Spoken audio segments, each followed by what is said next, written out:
आज हम आपको फीमेल रिप्रोडक्टिव सिस्टम में एक्सटर्नल जेनाइटिलिया के बारे में बताएंगे। तो एक्सटर्नल जेनाइटिलिया में कौन कौन से पार्ट होते हैं।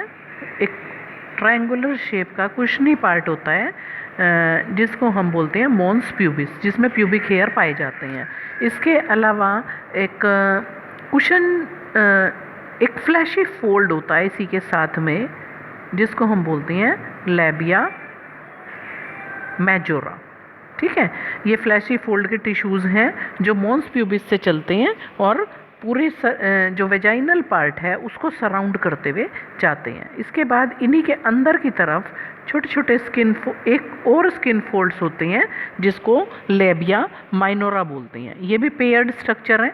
और दूसरी चीज़ ये है कि जो वेजाइनल ओपनिंग है, इस वेजाइनल ओपनिंग ये का जो पैसेज है वो पार्शली कवर होता है एक मेम्ब्रेन से, जिसको हम हाइमन बोलते हैं।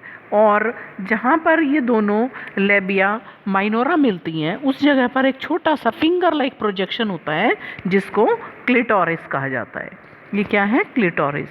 और ये दोनों जहाँ पर लेबिया माइनोरा का जंक्शन होगा वहाँ पर मिलेंगे और यूरेथ्रल ओपनिंग जो होगी उसके जस्ट अबव ये पाया जाता है।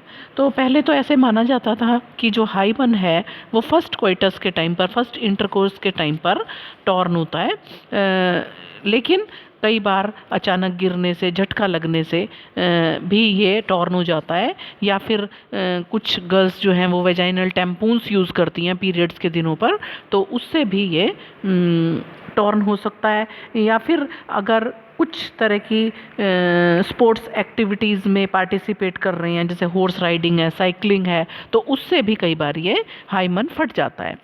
तो कुछ फीमेल में ये हाइमन कुछ कोइटस के बाद भी प्रेजेंट रह सकता है। तो हाइमन का प्रेजेंस या एब्सेंस होना कोई रिलायबल इंडिकेटर नहीं है वर्जिनिटी के लिए कि फर्स्ट सेक्सुअल एक्सपीरियंस से इसका कुछ रिलेशन है। इसके अलावा ये फीमेल रिप्रोडक्टिव सिस्टम में एक पेयर ऑफ मेमरी ग्लैंड आती हैं। तो ये पेयर्ड स्ट्रक्चर हैं जो ब्रेस्ट रीजन में पाई जाती हैं और कुछ अमाउंट में फैट से मिलके ये बनती हैं।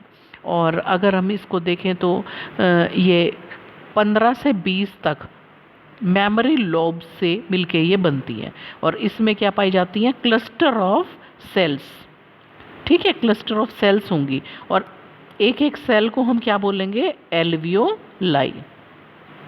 इसको हम एल्वियोलाई बोलेंगे। तो इन एल्वियोलाई का काम क्या होता है? मिल्क सिक्रीट करना होता है और वो मिल्क इकट्ठा हो जाता है इनकी ल्यूमन में और यहाँ से ये पास होके मेमरी डक्ट में आता है यहाँ पर। तो ये निपल के थ्रू जो है इनकी ओपनिंग्स खुलती हैं।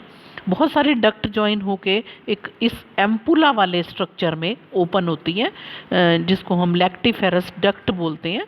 तो ये लैक्टिफेरस डक्ट जो होती है इसी के थ्रू जो है वो बेबी मिल्क को सक आउट करता है और इस तरह से उसको न्यूट्रिशन मिलता है। तो ये सभी कुछ फीमेल रिप्रोडक्टिव सिस्टम का डिटेल था। उसके बाद कल के टॉपिक में हम आपको गैमेटोजेनेसिस कराएंगे।